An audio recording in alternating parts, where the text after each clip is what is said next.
वालेकुम वरहमतुल्लाहि वबरकातुहू। कैसे हैं आप सब? Welcome to my YouTube channel language prism. आज के इस लेक्चर में हम डिस्कस करने वाले हैं एक मोस्ट फेमस पोइम है एनिवर्सरी बाय दाऊद कमाल। पोइम को स्टार्ट करने से पहले मैं आपको बता दूं कि ये जो हमारे पास पोइम है एनिवर्सरी, ये एक मेमोरी बेस्ड पोइम है और ये आप कह सकते हैं कि ये एक डेडिकेशन है।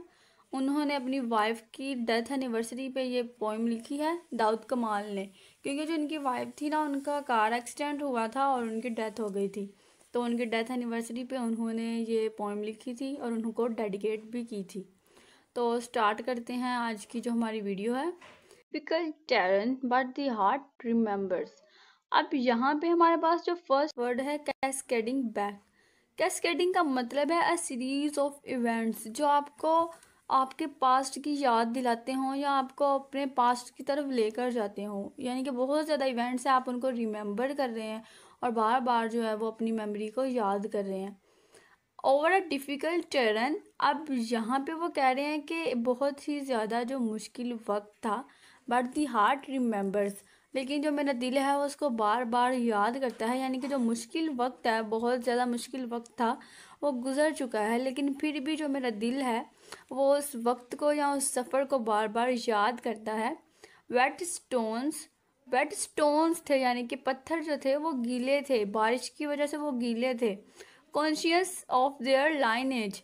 लाइनेज का मतलब यहाँ पे है कि वो उनके जो एंसेस्टर्स हैं, यानी कि वो अपनी पास्ट के बारे में। एंसेस्टर्स हमारे क्या होते हैं? हमारे आबाओ अजदाद, यानी कि हमारे पास्ट, हमारी जो मेमोरीज हैं उनको।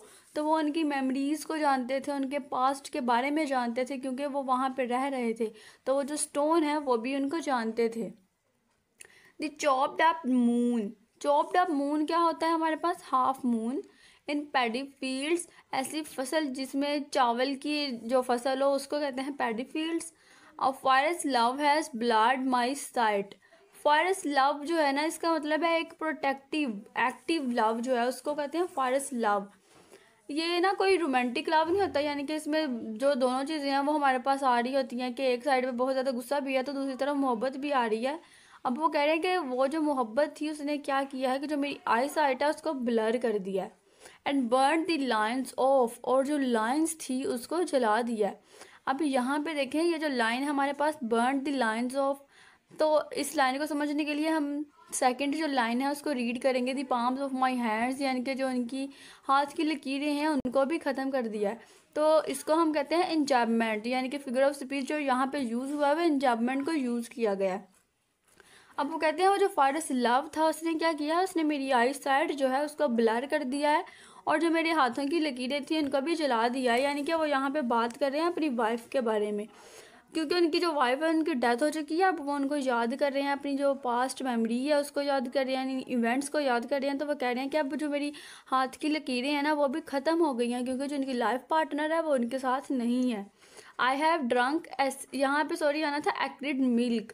I have drunk acrid milk का मतलब है कि मैंने एक खट्टा दूध पिया है। इसका मतलब ये है कि जो वो कह रहे हैं कि जो मोहब्बत है हमारे पास उसमें सिर्फ और सिर्फ खुशियाँ नहीं होती, उसमें बहुत ज़्यादा गम भी हमारे पास जो होते हैं। अब किसी पर्सन के साथ हमने टाइम स्पेंड किया है, हम बाद में अगर वो कोई पर्सन उससे अलहदा हो रहा है, लेकिन उसने ज़िंदगी में सिर्फ गम या जो है वो बुरा वक्त तो नहीं ना देखा होगा। कुछ अच्छी मेमोरीज़ होंगी उसके साथ, कोई अच्छी कन्वर्सेशंस होंगी जिनको वो कभी रिकॉल करेगा तो वो याद कर रहा होगा, वो स्माइल करेगा कि हाँ ये बात हुई थी, फिर वो उसको फिर दोबारा याद करना चाहेगा।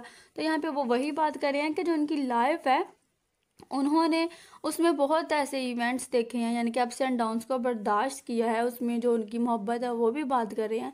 लेकिन फिर भी वो अपनी वाइफ को याद कर रहे हैं कि उनके साथ बहुत ही अच्छी मेमोरीज भी थी उनके साथ। I have hear the sound of clogs. मैंने आवाज़ सुनी है शूज़ की। इन एन एंशंट रूइन, यानी कि जो एक बहुत कदीम जो पुरानी कोई हमारे पास यहाँ पे इमारत है वहाँ पे उन्होंने किसी के चलने की या किसी के शूज़ की आवाज़ सुनी है। How can the mind contained with all this chaos. अब वो कहते हैं कि कोई इंसानी दिमाग जो है वो इस तबाही को कैसे बर्दाश्त कर सकता है। कौन सी तबाही? दिस एंडलेस रेपुटेशन ऑफ थॉटड लाइव्स।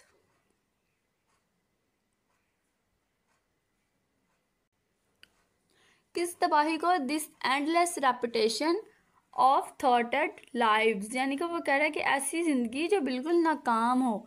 नाकाम ज़िंदगी का यहाँ पे क्या मतलब है, यानी कि अब वो कह रहे हैं कि उनकी जो वाइफ है उनकी डेथ हो चुकी है, तो उनके पास ऐसा कोई भी पार्टनर नहीं है, यानी कि उनके जो लाइफ पार्टनर है वो नहीं है, तो वो अपने दिल की बातें किसी के साथ शेयर नहीं कर सकते, अपनी मेमोरीज़ को किसी के साथ रिकॉल नहीं कर सकते, तो वो ऐसी लाइफ को कहते हैं कि ऐसी ज़िंदगी नाकाम होती है। फिर वो क्या बात करते हैं, वो कहते हैं कि कोई इंसानी दिमाग जो है वो इन सब चीज़ों को कैसे बर्दाश्त कर सकता है जिसमें मुसलसल क्या है, नाकामी वाली ज़िंदगी हो। फिर वो कहते हैं शैले अजर्ट्स, जो पीबी शैले हैं, वो कहते हैं that the deep truth is imageless. जो डीप ट्रूथ होता है वो इमेजलेस होता है, यानी कि उसकी कोई इमेज नहीं होती। यहाँ पे उन्होंने उनकी जो कोटेशन है उसको कोट किया हुआ है, an invisible bird purchase on my shoulder. एक जो इनविजिबल परिंदा है वो उनके शोल्डर पर आके बैठ जाता है, and speaks to me in a language, और किसी ऐसी लैंग्वेज में बात करता है आई डोंट अंडरस्टैंड, जिनको वो कहते हैं कि मैं समझ नहीं पाता।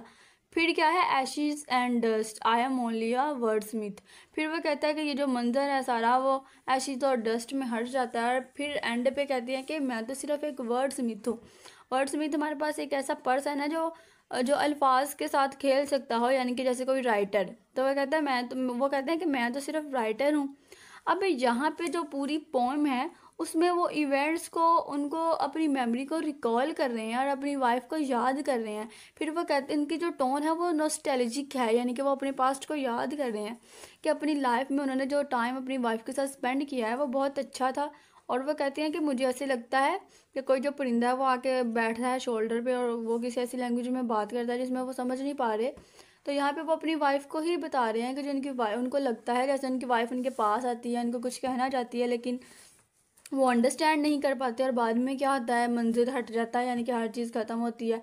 यानी कि इसका एक ये भी मतलब हो सकता है कि उनको ख्वाब में उनकी जो वाइफ है वो मिलती हैं, और जब उनकी आंखें खुलती हैं तो एशेज एंड डस्ट, यानी कि वहाँ पे कुछ भी नहीं होता, और फिर वो कहते हैं कि मैं तो सिर्फ एक राइटर हूँ, मैं तो इसको सिर्फ बयान कर सकता हूँ। इसमें हमारे पास जो थीम है वो मेमोरी और पास्ट का आता है, love and it's overwhelming power है, एग्जिस्टेंशियलिज्म, स्ट्रगल एंड क्योर्स के बारे में है, फिलोसॉफिकल रिफ्लेक्शन ऑन ट्रूथ है, जैसे कि पीबी शैली की उन्होंने कोट यहाँ पे बयान किया है, जो डीप ट्रूथ है वो इमेजलेस होता है। तो आइडेंटिटी और रिसर्च फॉर मीनिंग, यानी कि वो अपने आप को तलाश कर रहे हैं, वो अपनी लाइफ को तलाश कर रहे हैं, जैसे वो कहते हैं कि जो मेरी हाथों की लकीरें हैं वो भी ख़त्म हो गई हैं, यानी कि यहाँ पे वो अपनी फेट को डिस्कस कर रहे हैं ना, कि मेरी फेट अब कुछ भी नहीं है, मेरा फ्यूचर जो है वो कुछ भी नहीं है, अब यहाँ पे जितनी मेरी लाइफ है वो मुझे ऐसे ही क्योस जो है वो बर्दाश्त करना पड़ेगा, मुझे ऐसे ही रहना पड़ेगा। तो यहाँ ये क्या हमारे पास स्ट्रगल है उनकी लाइफ के बारे में। और फिर वो कहते हैं कि यहाँ पे कुछ भी नहीं होने वाला, यानी कि कुछ भी नहीं है उनके पास। तो फिर वो कहते हैं कि वो तो सिर्फ एक राइटर है, यानी कि वो चीज़ों को लिख सकते हैं, चीज़ों को बयान कर सकते हैं, उनको महसूस कर सकते हैं, यही उनकी लाइफ है। आई होप आपको इस पोइम की समझ आ गई होगी। मिलते हैं नेक्स्ट वीडियो में। Don't forget to like share and subscribe my channel. अल्लाह हाफिज़।